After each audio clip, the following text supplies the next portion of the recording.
Hello friends, मैं हूं आपका दोस्त नीरज दीक्षित। तो आप देख रहे हैं नीरज 2.0। आज के इस वीडियो में जो टॉपिक पर हम बात करने वाले हैं वह है हनुमान जी के पंचमुखी अवतार को धारण करने के बारे में।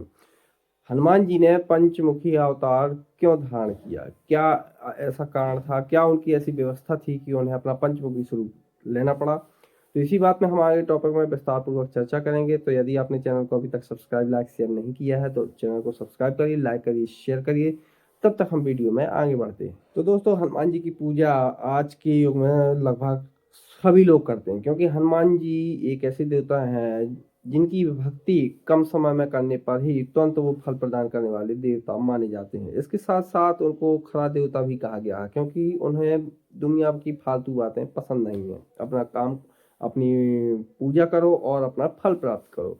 खैर, हनुमान जी मंगल मूर्ति भी बोले जाते हैं, क्योंकि उनके द्वारा हर किसी का मंगल ही होता है। लेकिन इतिहास में हम रामायण काल में जाकर देखें तो कई चीजें ऐसी हैं कि उन्हें राक्षसों का वध भी करना पड़ा, दुष्टों का अत्याचार भी रोकना पड़ा और धर्म की रक्षा भी करनी पड़ी। ऐसे ही हम टॉपिक पे बात, जो जिस पे टॉपिक पे आपको हम बात करने वाले हैं वो है हनुमान जी के पंचमुखी स्वरूप के बारे में। हम में से, आप में से बहुत से लोगों ने पंचमुखी स्वरूप उनका देखा भी हुआ है, लेकिन काफी लोग जानते भी होंगे और काफी लोगों को मालूम नहीं होगा। तो आइए चलिए हम बताते हैं आपको। दरअसल जब रामायण काल में राम रावण का युद्ध चल रहा था तो ऐसा भीषण युद्ध हुआ कि रावण को ये लगने लगा कि वह युद्ध अचानक हार जाएगा। इसके लिए उसने तुरंत योजना बनाते हुए पाताल के जो अपने दोस्त थे या जो उसके भाई बंधु थे या जो भी थे, अहिरावण और महिरावण, उनका स्मरण किया। अहिरावण महिरावण दोनों धरती लोक पर आए और उन्होंने जो राम रावण का युद्ध चल रहा था उसमें ऐसा भीषण तांडव मचाया कि सारी सेना को उन्होंने मूर्छित कर दिया। कि क्योंकि अहिरावण और जो महिरावण थे वे दोनों भाई होने के साथ साथ देवी के परम भक्त में से एक थे और वे तांत्रिक विद्याओं में भी महारत हासिल किए हुए थे। तो जब उन्होंने सभी को बेहोश कर दिया और यहाँ तक कि राम और लक्ष्मण को भी उन्होंने मूर्छित कर दिया और उठाकर वो अपने साथ पाताल लोक ले गया। पाताल लोक में उन दोनों की महिरावण और अहिरावण को बलि देनी थी। तो इसके लिए वो माता की पूजा कर रहा था, क्योंकि उसने माता की कठोर भक्ति करके ये वरदान प्राप्त कर लिया था कि जब वह युद्ध में जाता था तो वो 5 दीपक जलाकर जाता था ये सभी दिशाओं में। उन दीपकों की खासियत ये थी, माता ने वरदान देते हुए कहा था कि जिस दिन कोई भी ये पांचों दीपक एक ही समय में फूंक मारकर बुझा देगा, उसी समय वही व्यक्ति, वही इंसान या वही शक्ति तेरा वध करेगी। तो उसने पांचों दीपक वहां पाताल लोक में जला रखे थे। जब हनुमान जी ढूंढते ढूंढते पाताल लोक में प्रवेश किए तो वहां रावण और महिरावण से उन्हें भीषण युद्ध करना पड़ा।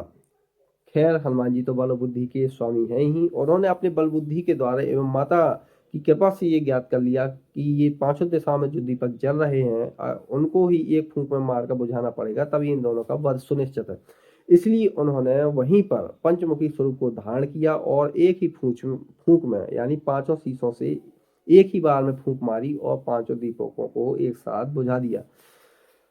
तभी से हनुमान जी का ये पंचमुखी स्वरूप प्रचलित है। आइए अब हम बताते हैं कि इन जो पंच स्वरूप उन्होंने धारण किया, इनमें कौन कौन से मुख थे और उनके क्या कार्य हैं, उनकी पूजा करने से क्या काम, क्या फल मिलता है।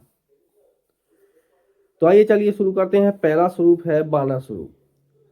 यह बानर स्वरूप दुश्मनों से विजय दिलाने में मदद करता है। दूसरा है गरुड़ स्वरूप। जिस प्रकार गरुड़ की खासियत होती है कि वह सांपों का भक्षण कर लेता है, उसी प्रकार से जीवन में आ रही रुकावटें और परेशानियों का भक्षण गरुड़ स्वरूप कर लेता है। तीसरा है वाराह। वाराह स्वरूप यानी सुगर का। यह स्वरूप हमें लंबी आयु, यश और कीर्ति प्रदान करता है। चौथा है नरसिंह।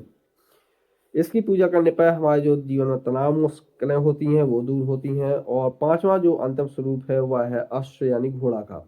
इस स्वरूप की पूजा करने से हमारी सभी मनोकामनाएं पूर्ण होती हैं। अब हम बताते हैं पंचमुखी हनुमान जी की प्रतिमा के बारे में और उनके पूजन के बारे में। तो दोस्तों, जहाँ तक हनुमान जी का घर में चित्र या विग्रह वैसे तो लगाना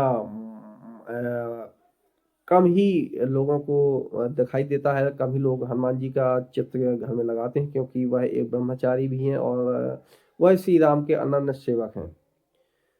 लेकिन यदि हमारे जीवन में कोई मुश्किलें हैं या यदि कोई अड़चनें आ रही हैं, तो यदि घर के दक्षिण पश्चिम कोने पर अगर हम पंचमुखी हनुमान जी का चित्र स्थापित करें, तो इससे हमारे जो वास्तु दोष होते हैं, अन्य दोष होते हैं, बीमारियां कठिनाइयां होती हैं, वह हमारी खत्म होने लगती हैं। यदि इसके साथ हम घर के मुख्य दरवाजे पर पंचमुखी हनुमान जी का स्वरूप लगाएं, तो जो भी बाहर की नेगेटिव शक्तियां होती हैं वह हमसे दूर चली जाती हैं, वो घर में प्रवेश नहीं कर पाती हैं।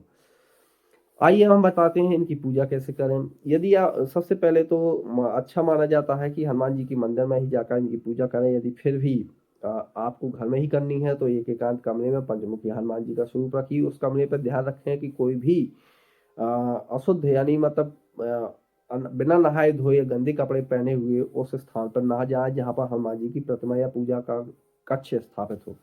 इसके लिए हनुमान जी की प्रतिमा स्थापित करें और घी का दीपक जलाएं, चमेली का तेल और सिंदूर से उन्हें अर्पण करें। चमेली की फूल भी अर्पण कर सकते हैं और हनुमान चालीसा या सुंदरकांड का पाठ अति लाभदायक माना जाता है। तो दोस्तों, ये थी हमारी पंचमुखी हनुमान जी के बारे में जानकारी। कैसी लगी आपको कमेंट बॉक्स में कमेंट करके जरूर बताइए। यदि अच्छी लगी हो तो चैनल को सब्सक्राइब करिए, लाइक करिए, शेयर करिए।